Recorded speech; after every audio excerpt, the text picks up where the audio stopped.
আসসালাম। আজকে আমাদের রেসিডেন্সিয়াল শিক্ষা ফাউন্ডেশন কর্তৃক আয়োজিত মেধাবৃত্তি 2024 পরীক্ষার পুরস্কার বিতরণী ক্রেস্ট আর যে সম্মাননা ছিল সেটা আমরা প্রদান করব।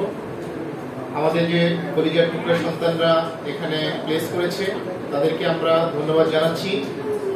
বিশেষ করে আমরা চেষ্টা করেছি আমার ক্ষুদ্র পরিসরে সামনের দিকে এগিয়ে যাওয়ার জন্য। আমরা আপনাদের কাছে সহযোগিতা যাচ্ছি।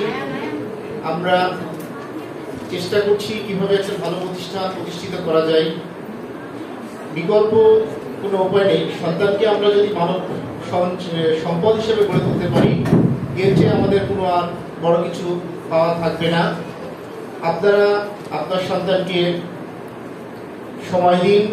আমার ব্যবস্থাপনা পরিচালক স্যার অলরেডি বলে গেছে যে আমরা আধুনিকতার যে ছোঁয়া, এই ছোঁয়ার যে সমস্যা, মোবাইলের যে খারাপ প্রভাব আমাদের সন্তানদের মাঝে পড়ে গেছে, এর থেকে আমরা কিভাবে উত্তরণ পাবো আমরা নিজেরাই জানি। আমরা মূল কারণ কি, আমি একটা ফোন চালাচ্ছি, আমার সন্তানকে আরেকটা ফোন দিচ্ছি। আমার একটা মেয়ে আছে 4 বছর, ও আমাকে বলে তুমি ফোন বন্ধ করো, তাহলে আমি ফোন বন্ধ করবো।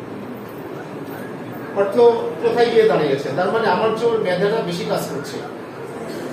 আমি ওই জায়গা থেকে আমি ওর সামনের ফোন চালাই না, তখন ও খেলনা নিয়ে খেলা শুরু করে দেয়, দেখা যাচ্ছে ইচ্ছা মতো খেলছে। তাহলে আমরা কিন্তু নিজেরাই সমস্যার সমাধান করতে পারি।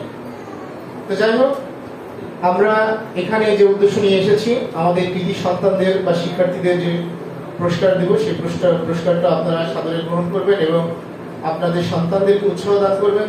বিভিন্ন প্রতিযোগিতামূলক যে পরীক্ষাগুলো আছে সেই পরীক্ষাতে যেন অংশগ্রহণ করে এবং তারা কৃতিত্বের সাথে স্বাক্ষর রেখে সামনের দিকে এগিয়ে যাবে। আমরা আপনাদের সাথে আছি, আপনারা আমাদের সাথে থাকবেন। এই বলে আমার বক্তব্য শেষ করছি। আসসালামু আলাইকুম ওয়া রাহমাতুল্লাহ।